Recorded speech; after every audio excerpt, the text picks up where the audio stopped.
Everybody, we're on day 15 of the Democrat government shutdown. Not a good day on Capitol Hill, not a good day across America because real Americans are feeling the pain due to the Democrats' political nonsense. And we want to specifically focus this morning on one area that's gotten a lot of attention and one segment of the population that truly deserves better treatment than the Democrats are giving them, and that is our military. Today, if it weren't for the bold leadership of President Trump helping us to protect our military, everyone needs to understand that 1.3 million active duty service members would be missing a paycheck. They'll get their check, thankfully, because President Trump has shown strong leadership. And under his direction, the Department of War has now redirected unspent funds to ensure that our troops are taken care of. And this is while Democrats are playing political games. Last night, they played some games. They stormed my office. Maybe you saw some of the video online that they themselves shared, or someone did. They berated a Capitol Police officer, screamed at him. He was just merely standing his post. Shows again their disdain for law enforcement, as we see all around the country, the Democrats and everyone in that party, screaming, assaulting ICE officers. They did it right here in the Capitol last night. A few members of Congress went into the little foyer of my office and tore down a sign that I had up and just engaged in all sorts of political stunts and antics. They've been doing that every day now, and it shows their desperation. It also shows a very strong contrast between the party that is working for the people and trying to keep the government open and do the right thing, and the party that is engaging in all this nonsense. But they've shown by their actions and now their votes multiple times now. 9 times the Democrats have voted, counting the House and the Senate Democrats, they have voted to not pay the troops. They have voted to block their paychecks. And it's very serious stuff, and they don't seem to care at all. The problem we have right now is that in spite of President Trump's heroic efforts to make sure they get paid, that is a temporary fix because the executive branch's help is not permanent. It can't be. And if the Democrats continue to vote to keep the government closed, as they have done now so many times, then we know that U.S. troops are going to risk missing a full paycheck at the end of this month.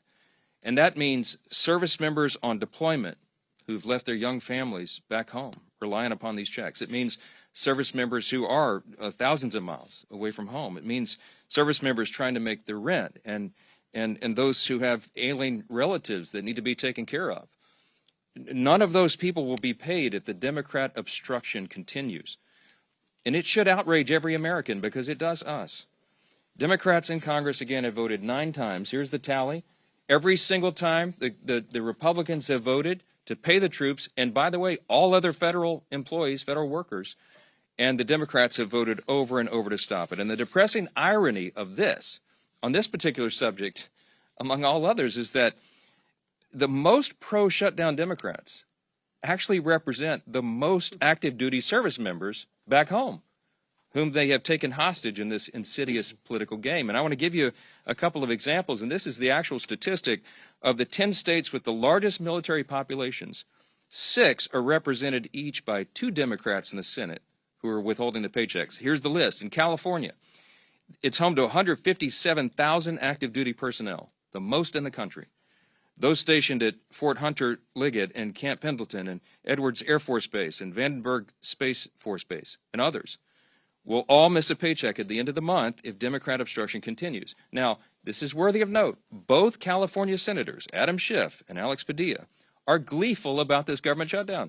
They agree with Chuck Schumer when he said very candidly just a few days ago, every day of the shutdown gets better for us. Who's the us? He's talking about Democrats. He thinks this is assisting their party and giving him political cover so he doesn't attract a Marxist challenger in his next Senate reelect. That's what this is about. So he thinks the government shutdown is allowing him to show a fight against President Trump and Republicans, and he is happy about that. And so are Adam Schiff and Alex Padilla, while service members are going without paychecks. Virginia is home to 119,000 active duty personnel. It is the second most in the country. Those stationed at Naval Station Norfolk, Quantico, and Fort A.P. Hill, and others will miss paychecks at the end of this month if this is not resolved. Both Virginia senators, Tim Kaine and Mark Warner, are playing political games with the paychecks of 119,000 service members. Georgia Georgia's home to 65,000 active duty personnel. It's the sixth most in the country. Those stationed at Fort Benning, Fort Stewart, Moody Air Force Base, and others will miss paychecks. And just last week, this is so aggravating to us. It's so frustrating to us. It's so wrong.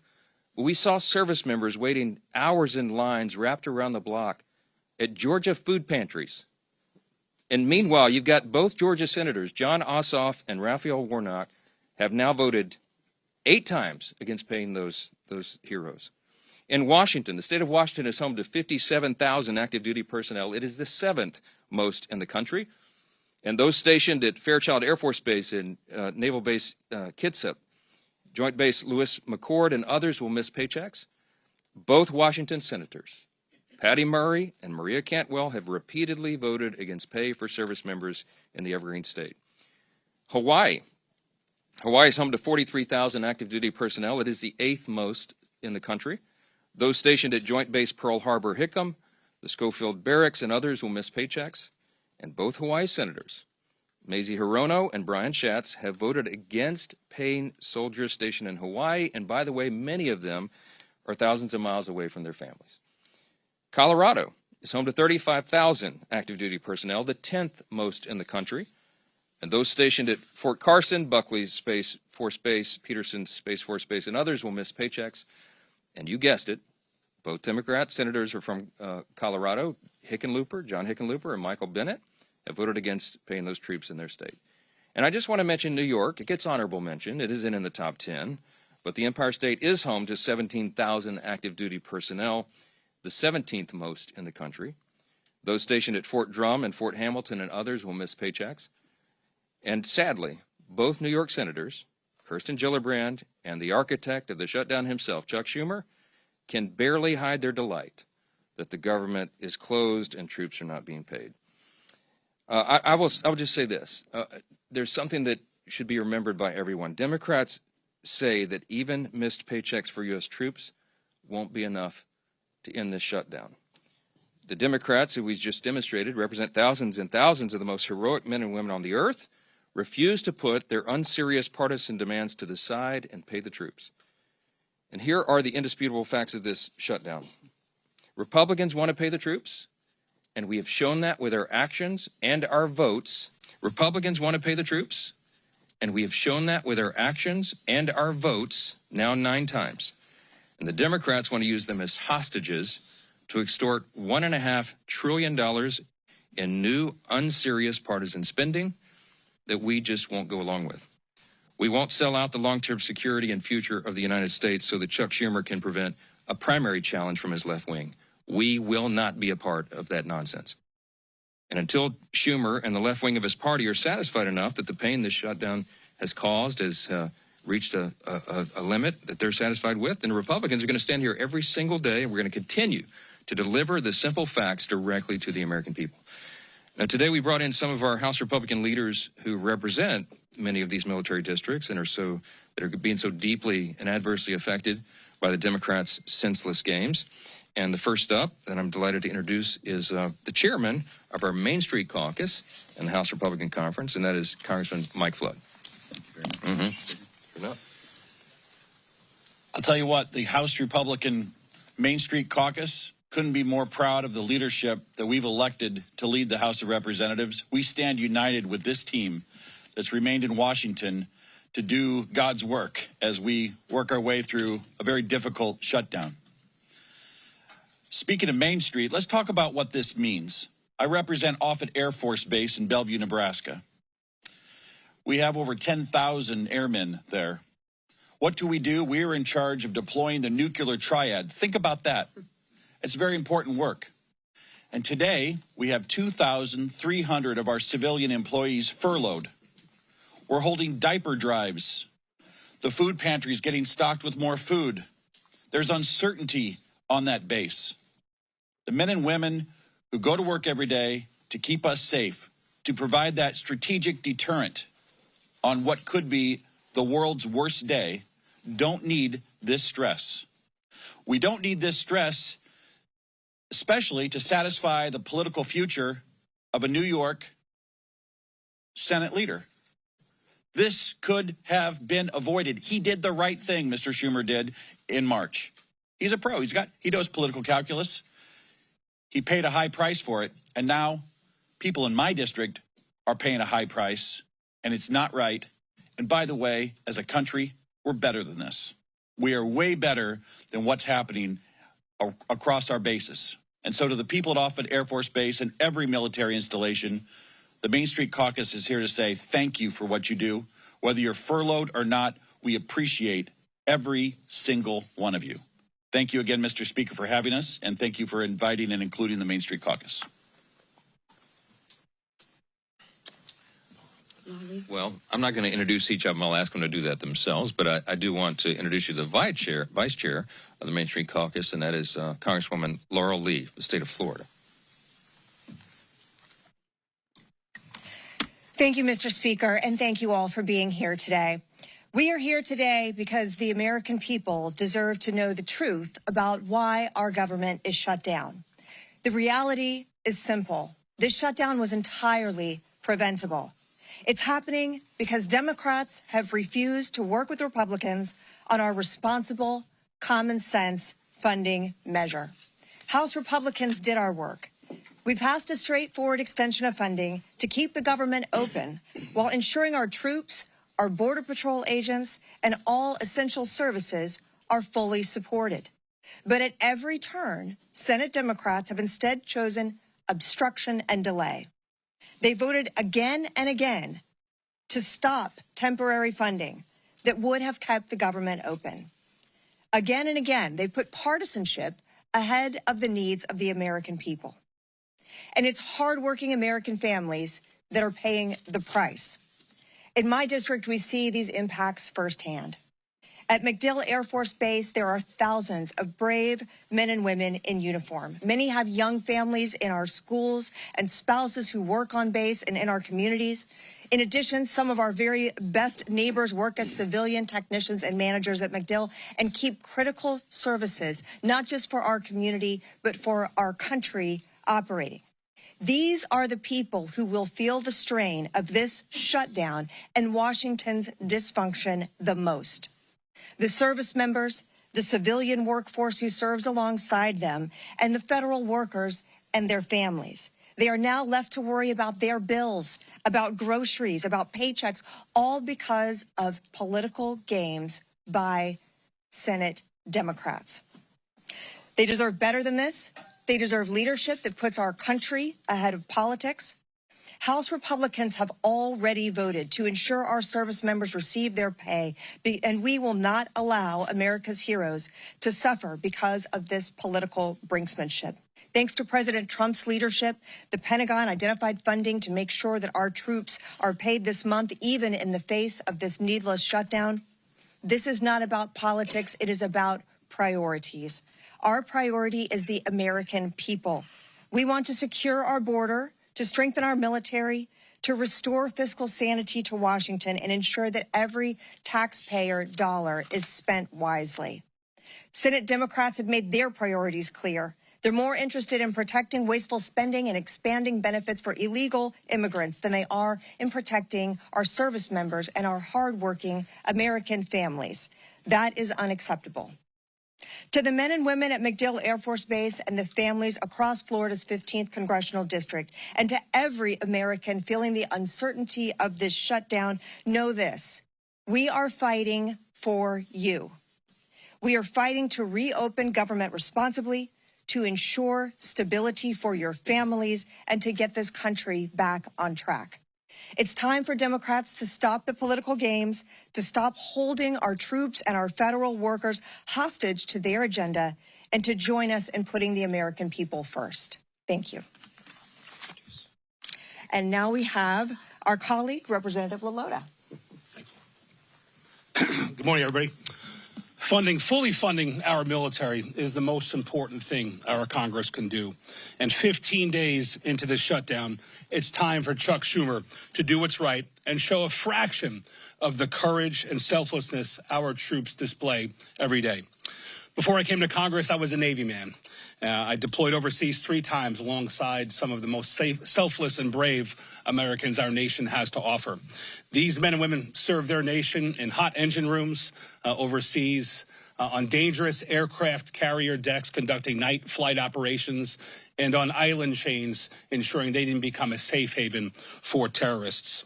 The sailors I served with risked everything. Time away from home, injury to themselves, and even their own lives in defense of our great nation. And I think that kind of courage demands some sort of selflessness as well from our nation's leaders, too.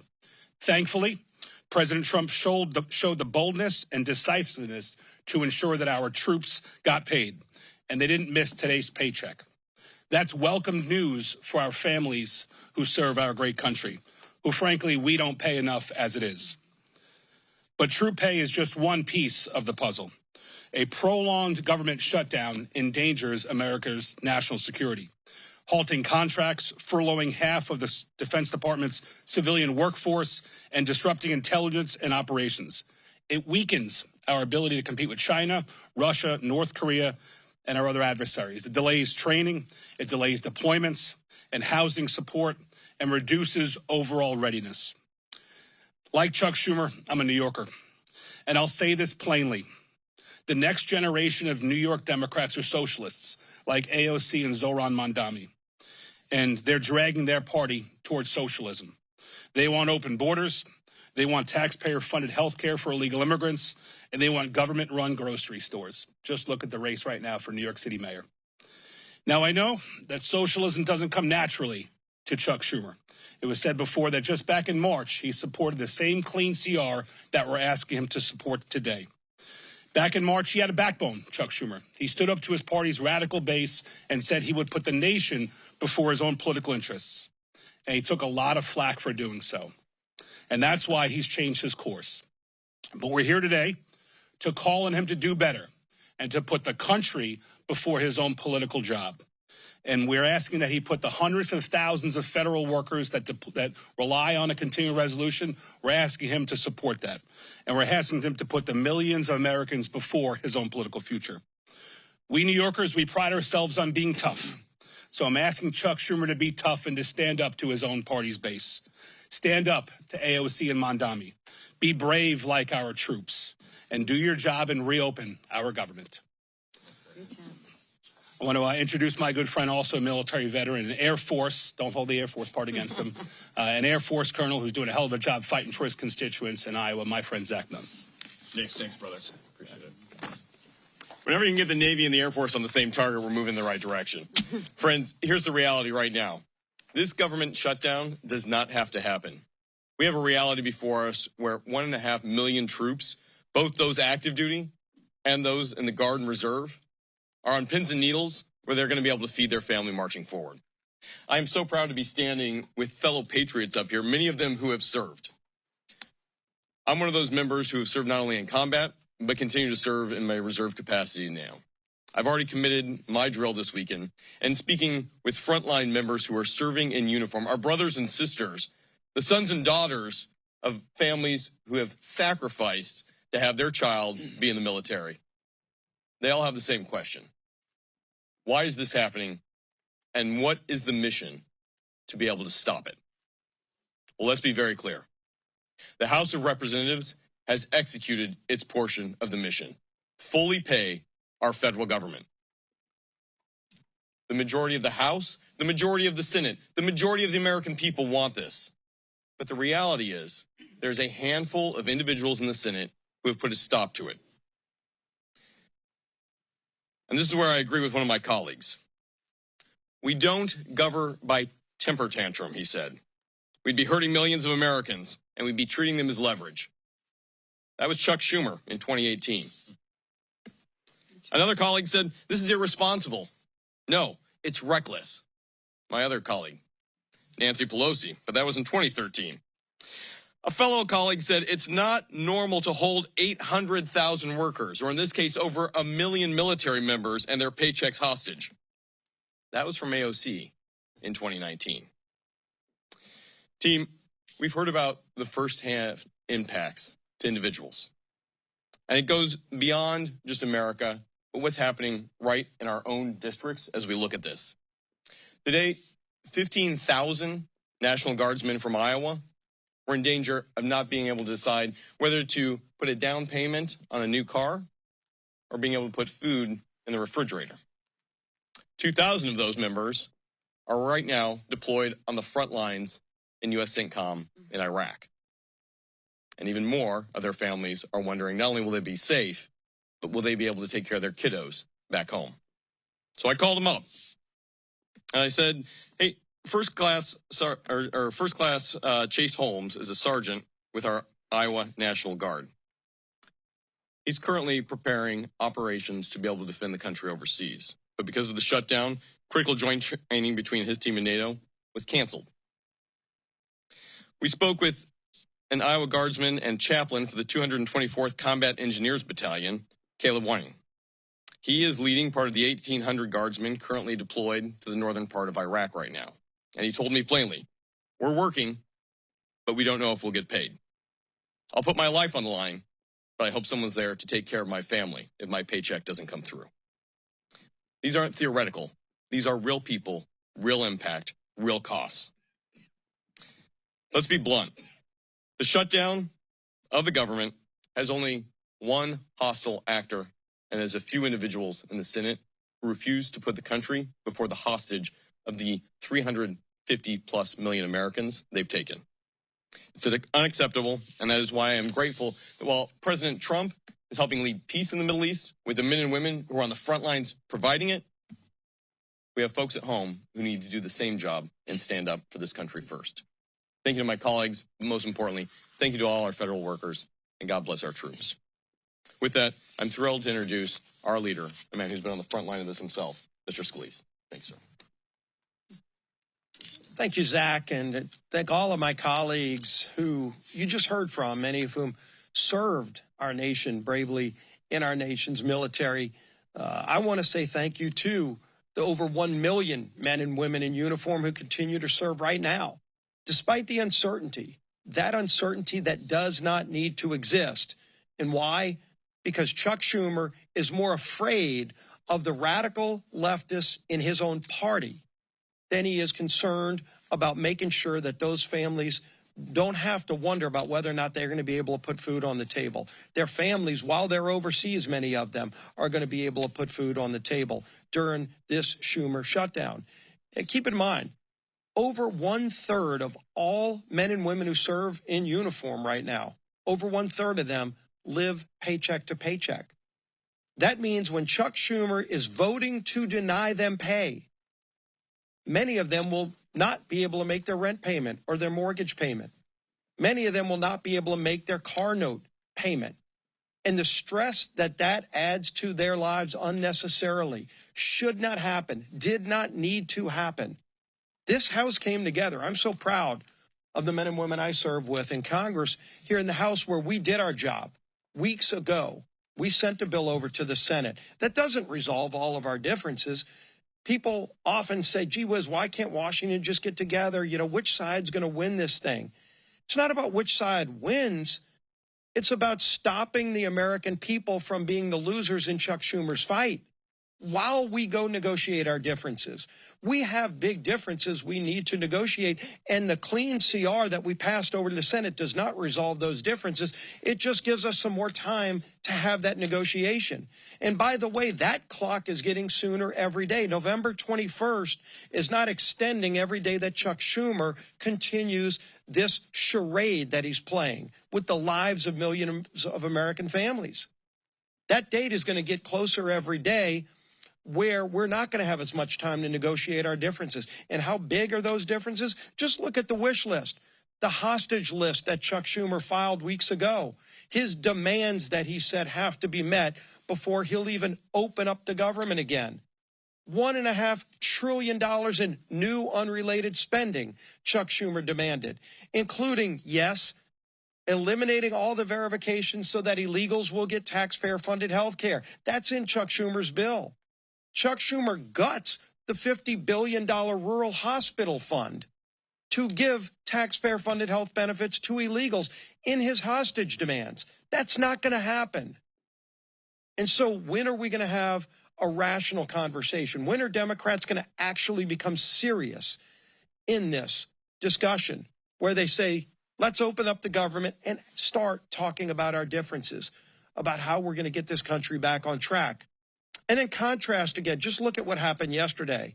Some of us were at the White House at just an amazingly emotional ceremony where President Trump posthumously, unfortunately, issued the Medal of Freedom to Charlie Kirk. And his incredibly brave widow, Erica, was there to receive it on his behalf and gave another emotionally powerful speech. And this comes on the heels of President Trump returning from the Middle East, where he was in Israel, he was in Egypt, working with other world leaders to establish historic Middle East peace. President Trump's been doing all those things, and in the middle of doing all of those things, he had to go find time to figure out creatively a way to pay our troops, even though Chuck Schumer wants to defund our troops. Yes, the party, the Democrats, that were for and continue to be for defunding our police now want to defund our military troops by not paying them, by not opening up the government. And the votes are clear. Nobody has to wonder which side is for shutting down the government, which side is for trying to deny troops their pay. We had yet another vote, the 8th time on the Senate floor. Yesterday, while we were at the White House, the Senate was having that vote on whether or not to open up the government. And you saw Democrats continued, led by Chuck Schumer, to shut down the government and deny troop pay. It's embarrassing. It's not just unserious. It's having devastating consequences on millions of Americans around this country, and it doesn't need to happen. We shouldn't have to wait until the Hate America rally this weekend or whatever it is that's driving Chuck Schumer to keep this going on, this damage that's being inflicted, so that he thinks it's going good for him while it causes damage, real harm to millions of American families, including our service men and women who are so bravely risking their lives for these great freedoms that we enjoy. We're going to continue to fight for freedom. We're going to continue fighting to open this government and do our jobs. And the whip of our conference is my friend, Tom Emmer.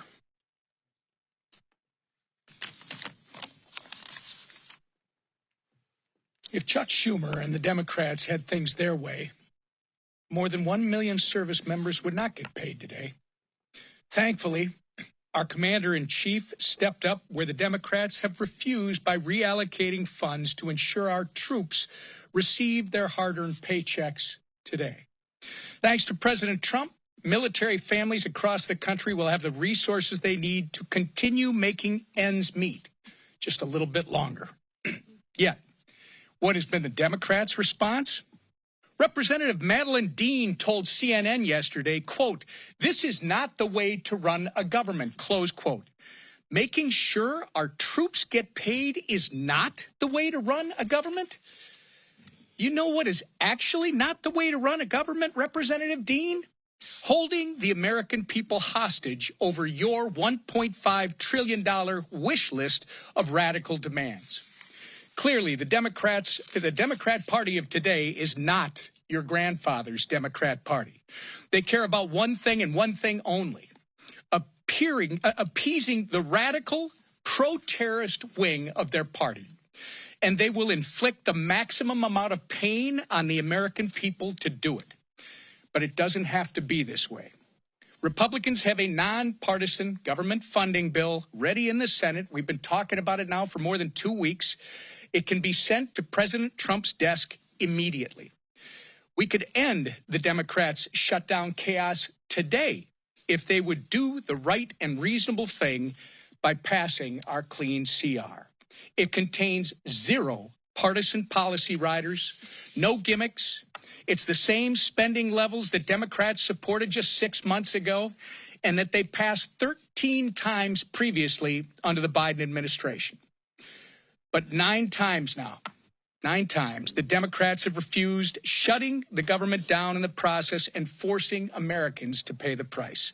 All so they can gallivant around the Capitol making ridiculous videos, childish videos, scream at Capitol police officers who aren't getting paid, by the way, and buy time until their Hate America rally takes place on Saturday on the Mall.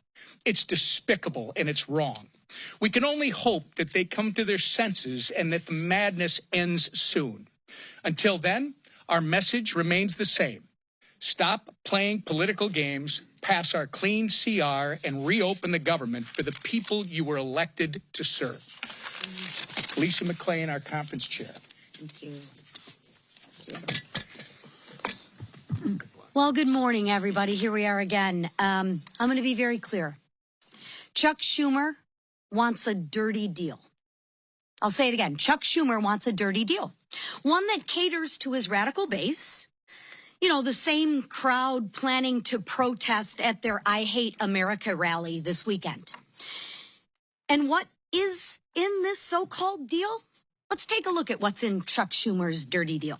And let me spell it out. It adds $1.5 trillion to our national debt. $1.5 trillion. It hands out health care to illegal immigrants. That's not a talking point. That's a fact. It guts the most historic investment Congress has ever made in rural health care. Again, that's a fact. And it weakens health care for hardworking Americans. Begin to see the compare and contrast? Chuck Schumer and the Democrats want to protect illegals and hurt Americans. Republicans, we actually want to do what we were elected to do, and that's take care of Americans. Yesterday, we released a new white paper on the facts, which are actually crystal clear. So we don't need to do political stunts and storm the speaker's office, and we just have the facts on our side. And notice, when you can't beat us on the facts, you have to go to emotion. And you have to go to political stunts, and that's exactly what the Democrats are doing. First, the Democrats' proposal eliminates a cornerstone investment in rural health care, putting hospitals and small-time clinics deeper in financial debt. That's a $50 billion cut to rural America. Second, states like California have played games with federal tax dollars to give benefits to, you guessed it, not Americans, that's right, illegals. Republicans actually closed that loophole, saving taxpayers $190 billion. Again, note the compare and contrast. The Democrat bill would reopen that loophole, and don't let them deny it. Make them own their votes. Make them own their stance. Let me remind you, every single Democrat on the 2020 presidential debate stage raised their hand and said taxpayers should pay for health care for illegals. Every single Democrat. So why are they denying it now? Because they know it's not popular with Americans, right? They are on the record wanting health care for illegals. Own it, Democrats. Say it loud. Say it proud. You want to put illegals over Americans. Just own it.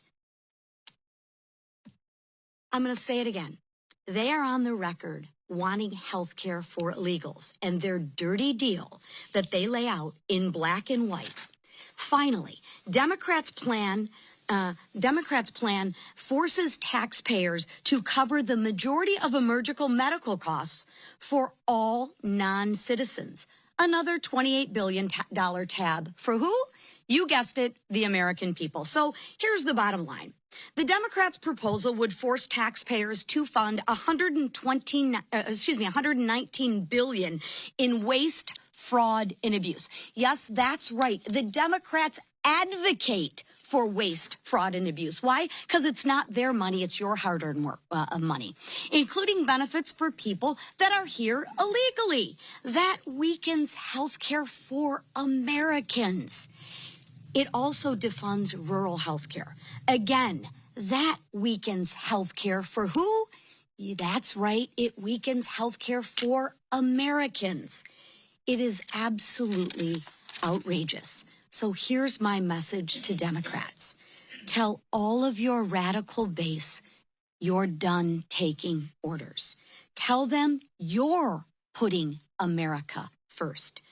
Drop the demands, reopen the government, pass the House bill, and let's get back to work for the American people. Thank you. All right, few questions. Yes. A judge in Florida issued an order against Corey Mills for threatening, harassing behavior from an ex-girlfriend, and according to these court documents, she also instructed a congressional staffer to reach out to her after that initial temporary restraining order was out. Do you think this is an ethical violation, and do you think any disciplinary action is warranted? I have not heard or looked into the details of that. I've been a little busy. We have a House Ethics Committee. If it warrants that, I'm sure they'll look into that. Yeah. It's been reported for a while. Corey Mills was accused of beating a girlfriend in his D.C. apartment. He was accused of stolen valor by the people that he claimed to have saved on the battlefield that have been on the record said he did not save them. I mean, this has been happening since the beginning of the year. Are you concerned about these allegations against Corey Mills? Look, you have to ask Representative Mills about that. I mean, he's been a faithful colleague here. I know his work on the Hill. I mean, I don't know all the details of all the individual allegations and what he's doing in his outside life. You have to ask him about that. Let's talk about things that are really serious. Background. Go ahead, Scott. Thanks, Yeah. Mr. Speaker. OMB put out memos saying that they're going to batten down the hatches and ride out the shutdown. But, as you pointed out, they're going to pay the troops, as well as they said pay law enforcement. Should law enforcement include Capitol Police who protect you, your family, Mr. Scalise, the whip, as well as the Capitol building in general? Yeah, we've always stood with Capitol Police and law enforcement, and we've shown that in word and deed.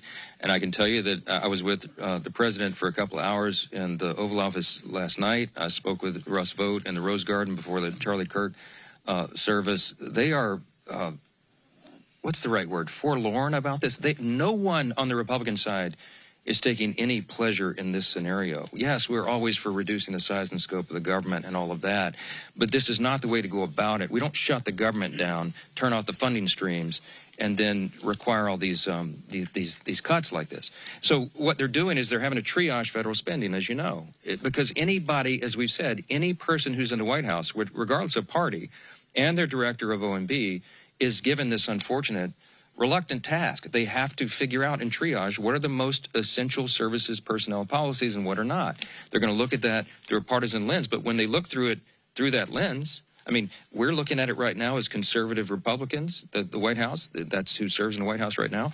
If Joe Biden or Kamala Harris or a Democrat were there, they would look at it with a totally different set of lenses. But I can tell you that when we look at that, we prioritize troops and law enforcement, absolutely. So if there is a mechanism to do that, they will find it, and they will fund it. The reason, the way they were able to get the troops paid for this paycheck, and as I said, this is not an enduring solution because we will run out of the funds, but there were some unspent funds in effectively R&D accounts in defense. They moved that over to prioritize payment of those who are putting their lives on the line today and who have families in serious situations. That money will be replaced, as has been explained by the White House, after the funding gets going again. If we can find a similar mechanism to take care of Capitol Police, of course they'll do that, but that's in a separate branch, so a different determination. Yes, sir. Mr. Speaker, this is day 15 of the shutdown now, and Leader Scalise just kind of addressed this, that the 7-week bill that you guys passed before, you guys have already lost 2 weeks of that. Is there a point in the future where you decide to put either another clean continuing resolution on the floor, like in the next couple of weeks, or why not just put some of your appropriation bills that have passed out of committee on the floor during the shutdown? Our appropriators have been hard at work, even during the shutdown. They had, remember in the House, we passed all 12 separate appropriations bills through committee, 3 off the floors. There's 9 left. They've been working to put those together and prepare them for action. And whether or not they're all collected here in D.C. or they're working individually at home as a group, you know, we have lots of means of communication right now. So the appropriators are working not just among colleagues in the chamber, but chamber to chamber. So it's a bipartisan discussion that's been going on. As I mentioned several days back, I even spoke myself with Patty Murray, who's the lead on appropriations in the Senate, Democrat side. So that work has been going on.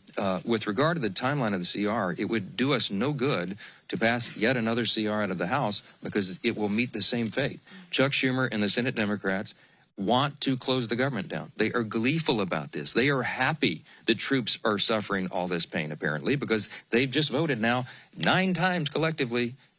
Democrats in Congress have voted 9 times to block the pay of troops and Capitol Police and all the federal employees and, by extension, all the civilian contractors and everybody else. So we would just be going through an exercise in political futility to pass another CR. It is ironic that the 7 weeks on the clean CR that we passed, September 19th, was a date that was determined by Republicans and Democrats in the House. The appropriators determined together that that should be the length of the CR, and they stipulated together that it should be clean. The Democrats at the time said, please don't put any Republican priorities on that so that we can all do this in good faith. And we didn't. We put a clean CR, and still they voted no. Why? Because their leadership, Hakeem Jeffries and Chuck Schumer, told them they had to.